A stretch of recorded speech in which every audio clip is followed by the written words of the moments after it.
வாழ்க்கை என்றால் ஆயிரம் இருக்கும், வாசல் தோறும் வேதனை இருக்கும்.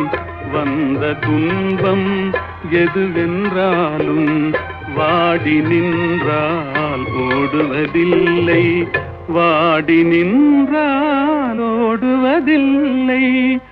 எதையும் தாங்கும் இதயம் இருந்தால் இறுதி வரைக்கும் அமைதி இருக்கும்.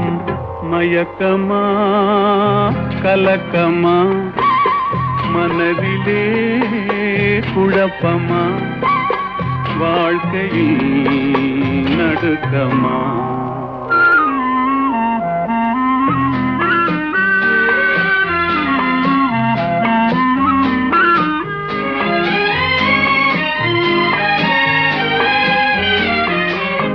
ஏழை மனதை